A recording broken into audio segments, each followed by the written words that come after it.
Salam Paskah untuk kita semua, saudara-saudari yang terkasih dalam nama Yesus Kristus. Kita berjumpa lagi dalam Suara Konsistori HKBP Mampang Perapatan, edisi Sabtu 26 April tahun 2025.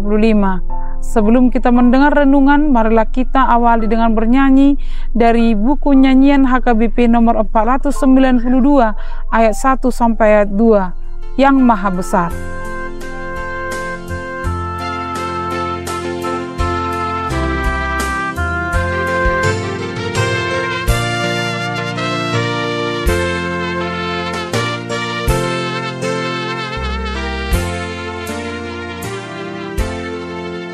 Yang Maha Besar, semua miliknya, Bapakku yang kaya, tiada taranya, permata emas maupun uangnya, terpujilah Dia.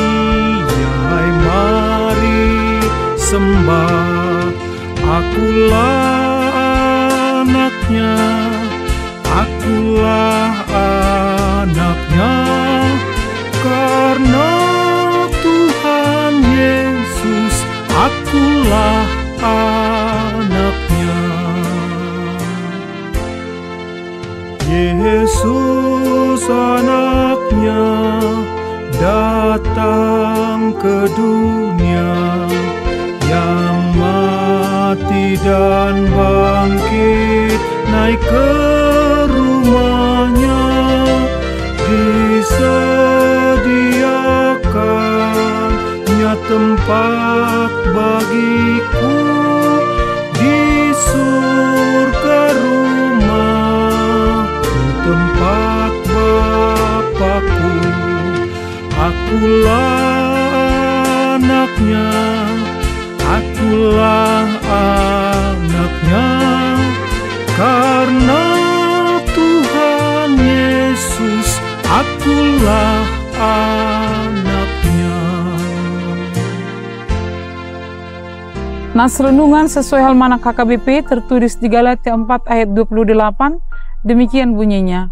Dan kamu saudara-saudara, kamu sama seperti Ishak adalah anak-anak janji. Saudara-saudari yang kekasih dalam nama Yesus Kristus, sebuah ungkapan Batak mengatakan, "Ijo tu halangulu, alai ditodo tu talaga." Sudah diberi tempat yang baik atau tempat terhormat, tapi memilih ke tempat yang kurang terhormat.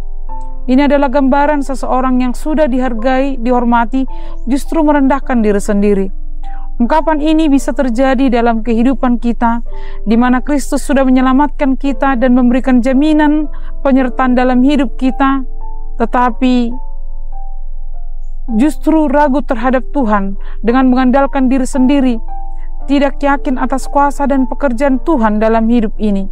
Belajar dari jemaat Galatia yang berasal dari latar belakang yang berbeda menjadi jemaat, yaitu Yahudi, Yunani, dan kekafiran, tetapi mereka kembali kepada kebiasaan-kebiasaan lama mereka, yaitu hidup dalam hedonisme, yang sudah menerima Kristus tetapi masih mempertahankan tradisi-tradisi Yahudi. Bahkan jemaat yang berasal dari agama Yahudi selalu berusaha untuk menyahudikan jemaat yang lain dan mengajarkan pemahaman mereka bahwa keselamatan itu hanya diperoleh dengan melaksanakan sunat dan hukum Taurat. Maka Paulus menentang dan memusatkan perhatian mereka tentang Hagar dan Sarah, atau tentang Ismail dan Ishak. Paulus melakukan itu sebagai kiasan. Saudara-saudari yang dikasihi oleh Tuhan Yesus Kristus, Abraham dan Sarah sudah lanjut usia dan mereka belum dikaruniai anak. Kemudian Sarah melakukan sesuatu yang menyarankan Abraham mengambil Hagar untuk menjadi istrinya agar ada keturunan sesuai dengan paham garis keturunan patriarkat. Hagar kemudian melahirkan seorang anak laki-laki yang diberi nama Ismail. Sementara itu Allah datang dengan janjinya bahwa Sarah juga akan melahirkan seorang anak laki-laki. Berita itu sungguh suatu berita yang sukar untuk dapat dipercaya, mengingat Abraham dan Sarah sudah tua dan mereka menganggapnya itu adalah berita yang tidak mungkin terjadi. Namun pada saat yang ditentukan, lahirlah Ishak. Cerita ini menunjukkan bahwa Ismail diperanakkan secara wajar menurut daging, sedangkan Ishak diperanakkan menurut janji Allah, anak-anak janji, bukan anak-anak daging. Dengan perkataan lain, yang menentukan ialah janji rohani, bukan keturunan insani. Paulus menjelaskan juga bahwa mereka tergolong keturunan Sarah, yakni keturunan menurut janji. Sarah melambangkan hidup oleh kasih karunia. Ia mandul, namun oleh anugerah Allah, ia menjadi ibu bagi anak-anak perjanjian.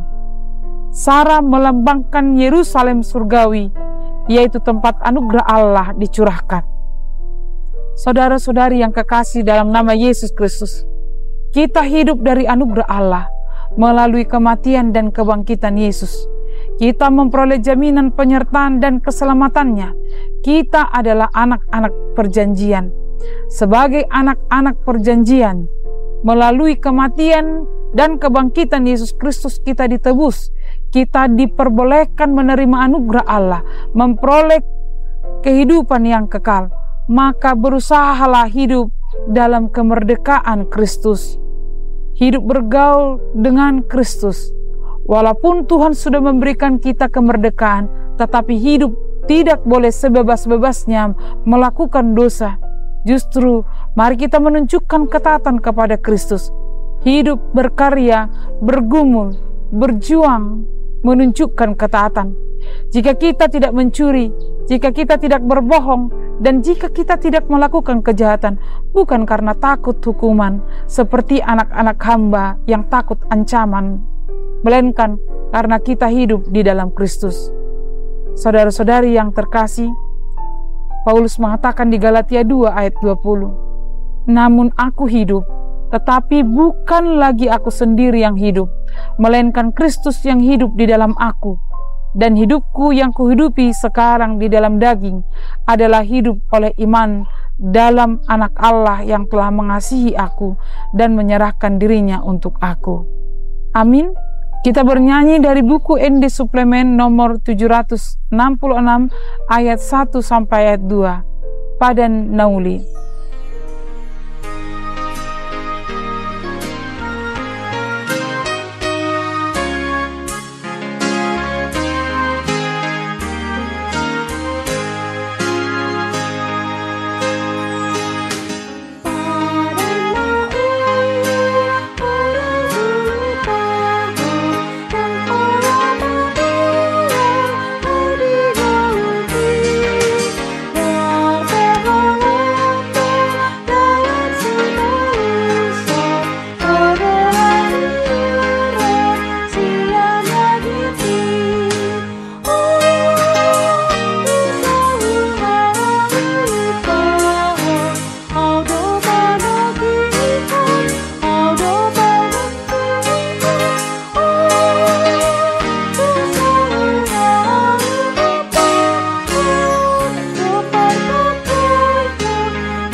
Kita berdoa. Ya Tuhan Allah, kuatkanlah kami untuk dapat mengatakan yang menjadi kehendak dan kebenaran firman Tuhan. Amin.